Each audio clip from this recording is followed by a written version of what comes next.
My name is Jeppe Poulsen, and I'm coming from Denmark.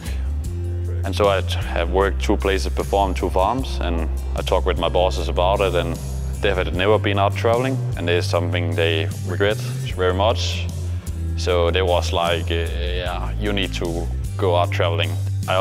They also pushed me a little bit because I was a little, scared because gonna go away, what you're coming over to, and I'll say it is pretty good so far. Så jeg synes alle de skulle tage at komme ud og få en tur til Canada, fordi det har i hvert fald været en af de bedste ting jeg har gjort for mig selv.